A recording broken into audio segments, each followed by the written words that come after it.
sistem koordinasi yang solid dan terpadu. Sering terjadi keterlambatan atau tumpang tindih dalam pelimpahan berkas piutang dari instansi kepada PUPN. Ini yang pertama. Kemudian yang kedua, minimnya SDM yang kompeten. Jumlah dan kapasitas SDM di daerah seringkali terbatas. Tidak semua petugas PUPN memiliki pemahaman hukum dan teknis yang memadai, khususnya terkait dengan lelang, penyitaan, dan penetapan piutang. Nanti terkait dengan penyitaan ini juga akan menjadi masalah, ya. Meskipun secara peraturan perundang-undangan ada dasar hukumnya, tetapi apakah memang PUPN yang namanya juga panitia, ya, punya kewenangan untuk melakukan penyitaan? Dikaitkan dengan prinsip negara hukum, pasti ini akan menimbulkan diskusi yang panjang. Kemudian yang ketiga, keterbatasan infrastruktur dan teknologi. Belum semua kantor wilayah memiliki akses ke sistem informasi pengelolaan piutang yang terintegrasi. Kita memang kalau sudah soal IT ini mau main sendiri-sendiri, tapi tidak terintegrasi. Bikin aplikasi macam-macam. Mungkin Bu Dekan, kita yang selalu berdiri ada Pak Riawan di perguruan tinggi, aplikasinya macam-macam. Macam-macam, sehingga kita di perguruan tinggi itu disibukkan dengan ngurusi aplikasi, ngisi ini, ngisi itu, begitu ya. Kenapa tidak terintegrasi? Sama dengan di kementerian lembaga, tidak ada aplikasi yang terintegrasi, masing-masing bikin aplikasi, sehingga banyak aplikasi membuat banyak yang tidak mudah bagi kita. Proses masih banyak yang dilakukan secara manual, sehingga rawan keterlambatan dan kesalahan administrasi. Kemudian yang keempat, rendahnya kepatuhan debitur. Banyak debitur yang tidak kooperatif, menunda pembayaran, atau tidak memiliki itikat yang baik.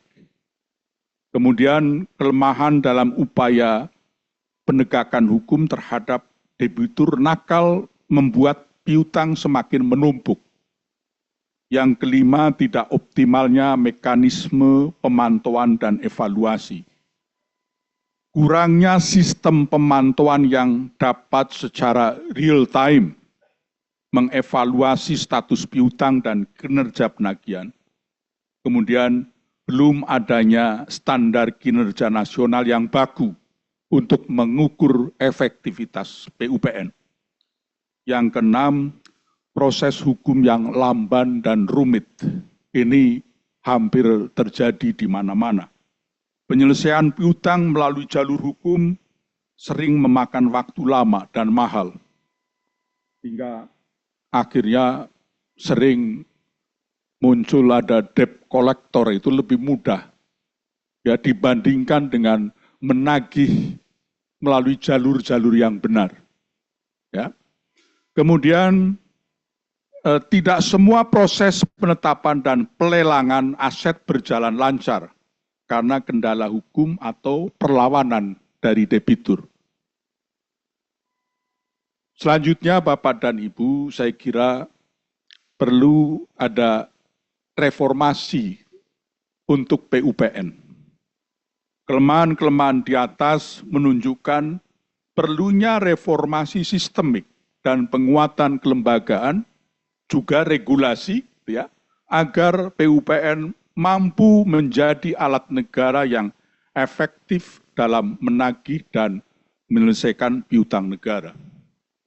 Mungkin nanti Pak Riawan atau mungkin yang lain-lainnya dari meninjau dari sisi kelembagaan. Apakah memang PUPN tepat menjadi kelembagaan yang tadi tugas dan fungsinya cukup berat. Selanjutnya Bapak dan Ibu, biar tidak terlalu panjang lebar, saya akan pada mengenai perspektif peraturan perundang-undangan yang ideal. Agar PP nomor 28 tahun 2022 memenuhi kriteria peraturan perundang-undangan yang ideal, maka pertama perlu mempertimbangkan asas hukum yang ideal. Ada asas legio derogat legi inferiori. Harus sesuai dengan undang-undang di atasnya. Tadi Bu Dekan sudah sampaikan. Ya, misalnya dengan Undang-Undang Keuangan Negara, dengan Undang-Undang Perbendaharaan Negara, dan undang-undang lain yang dikaitkan dengan keuangan negara. Kemudian nanti dengan Undang-Undang HAM dan sebagainya. Asas ini saya kira memang tidak mudah bagi kita akademisi untuk menjalankan. Ini kan yang tinggi dimenangkan dari yang lebih rendah. Tetapi dalam praktek tidak mudah. Sehingga jalan yang termudah, kalau undang-undang ke Pak Hamdan Zulfa, ke MK, kalau PP ke bawah, itu ke MA. Mungkin daripada kita mendiskusikan panjang lebar seperti ini, jalan yang terefektif ya mengajukan judicial review ke MA terhadap PP 28 2022 ini.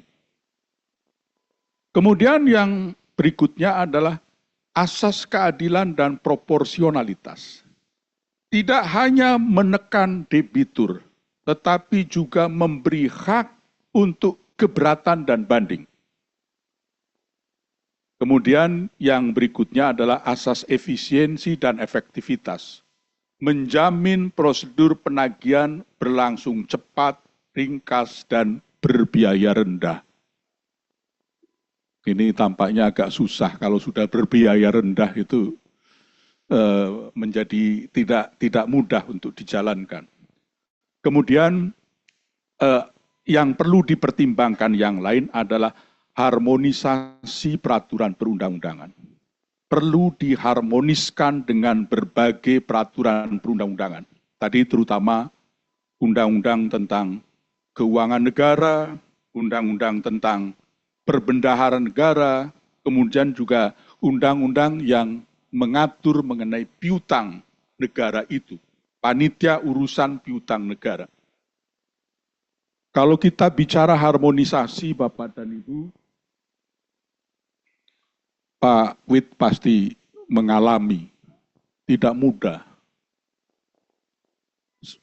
Gampang sekali kita ucapkan, tapi begitu kita berhadap-hadapan, berdiskusi, pasti berantem, berdiskusinya panjang lebar. Saya pernah menjadi direktur harmonisasi perundang-undangan 6 tahun. Gitu ya, 6 tahun lebih. Mungkin pertanyaannya, Pak Wijipto, berapa sih rancangan yang bisa diharmoniskan? Jangan-jangan nggak ada, kalaupun ada sedikit. Karena tadi, kompleksitas dan ego sektoralnya yang luar biasa. Kalau saya sebagai direktur memberikan jalan keluar, dan itu kebetulan pas dengan kelembagaan atau instansi tertentu, pasti berpikir negatif. Dapat berapa itu Pak Wijipto? Ya, itu terjadi. Mungkin Pak Wid di DPR juga begitu. Dapat berapa itu Pak Wid gitu untuk merumuskan, menghasilkan rumusan yang seperti itu gitu ya ini ya. Itu urusan harmonisasi.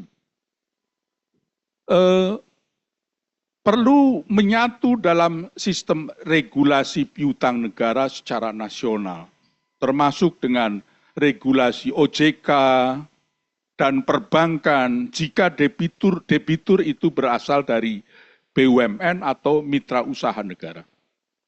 Kemudian yang berikutnya adalah fleksibilitas terukur. Peraturan yang ideal harus mampu menyesuaikan kondisi sosial ekonomi tanpa mengorbankan prinsip hukum. Jadi jangan malah yang diutamakan ekonominya, gitu ya, reformasinya dan sebagainya, tapi mengabaikan prinsip hukum. Kebanyakan malah sekarang begitu. Prinsip hukumnya diabaikan, lebih mengutamakan pada prinsip ekonomi, prinsip yang lain-lain. Ya. Sehingga negara hukum akhirnya berubah menjadi negara bukan hukum. Ya, ini. Kemudian diperlukan ruang diskresi terbatas bagi PUPN dalam menangani kasus piutang yang sangat kompleks. Ini kalau sudah soal diskresi ini juga menjadi diskusi yang panjang, Pak Riawan, ya.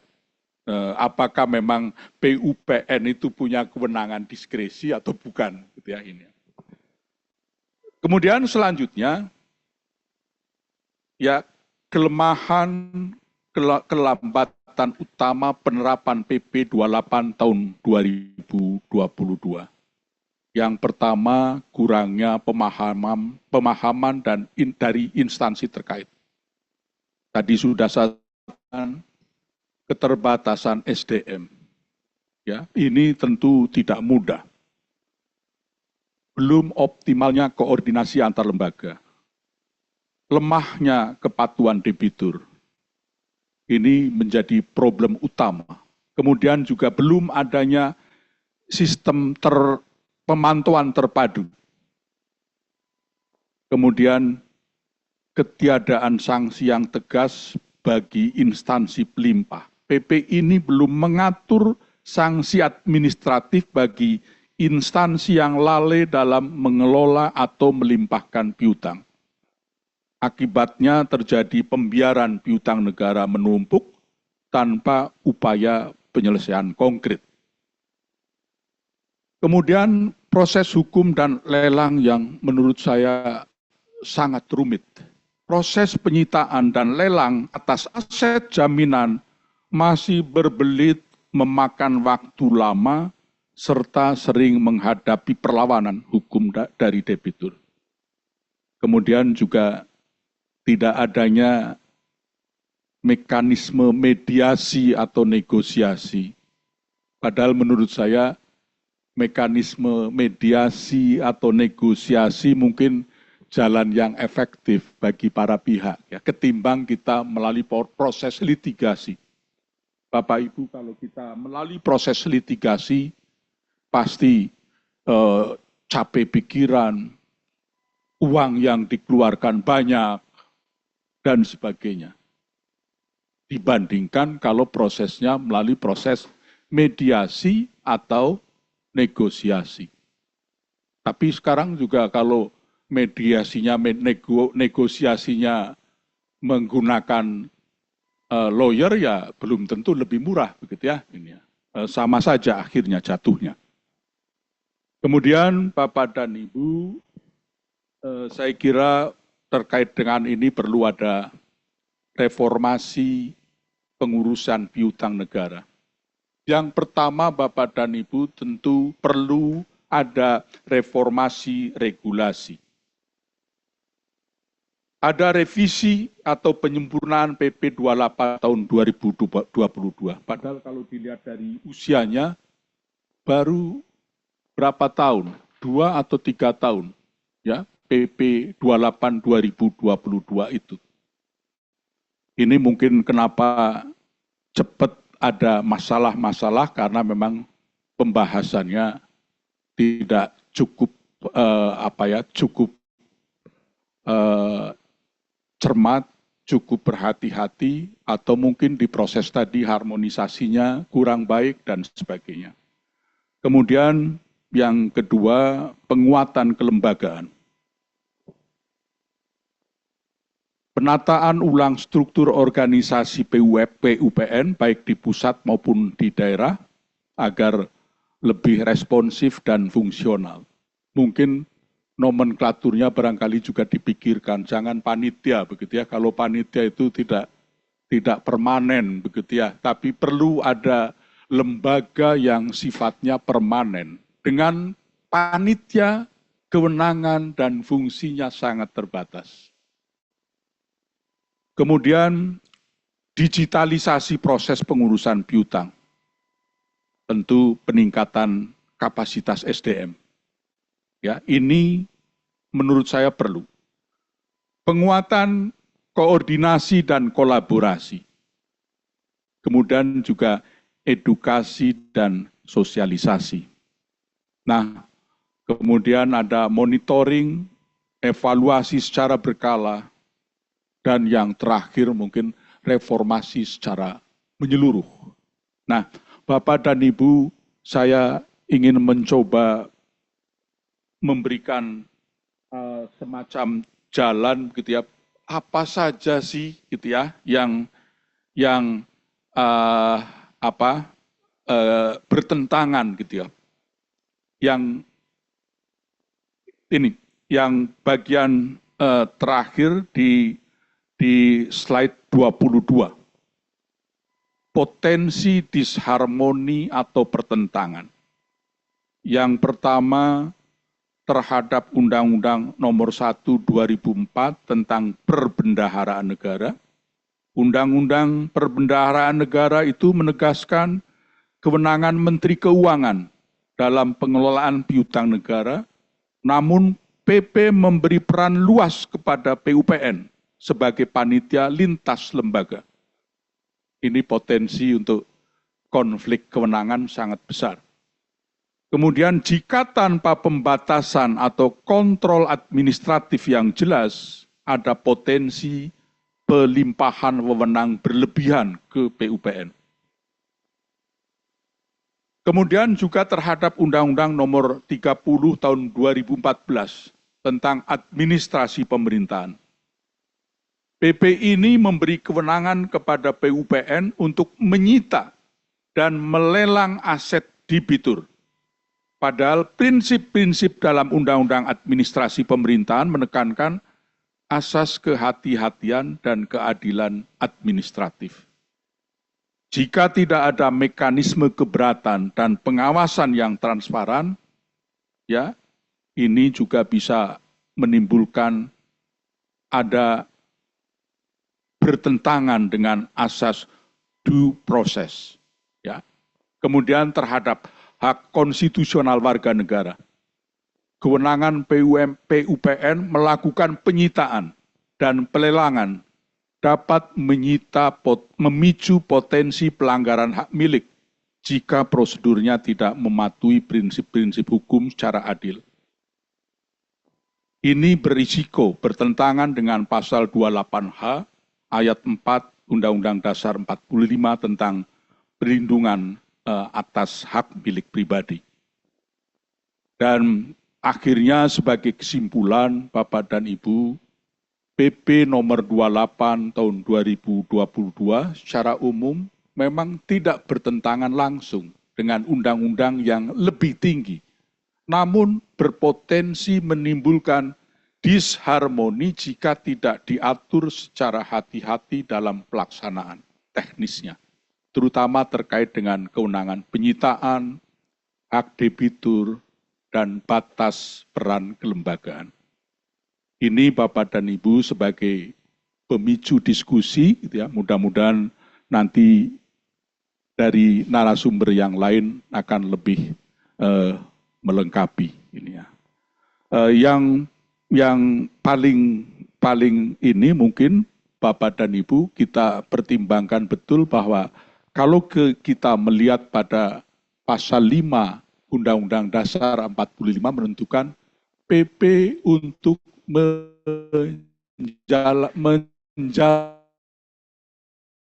menjalankan undang-undang.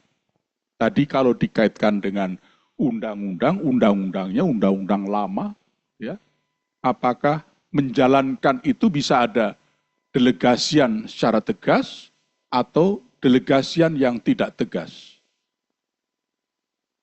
Dalam praktek ada PP yang memang banyak gitu ya, yang tidak menjalankan undang-undang secara tegas, tapi masih menjalankan juga. ini PP 28 2022 perlu kita kaji, kita dalami lebih dalam lagi, gitu ya. Atau kalau memang mau memastikan, ya ada yang berani mengajukan judicial review ke MA. Demikian Pak Moderator. Terima kasih. Assalamualaikum warahmatullahi wabarakatuh.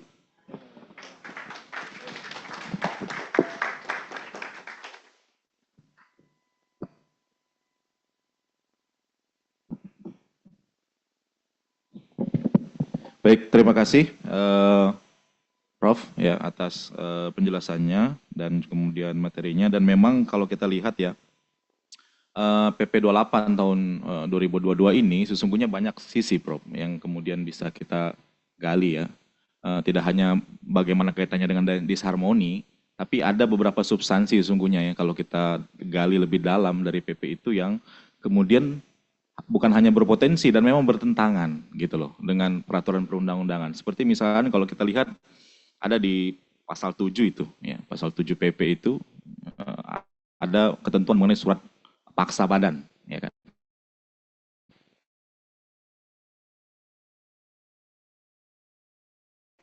Aneh begitu ya, bagaimana kemudian PP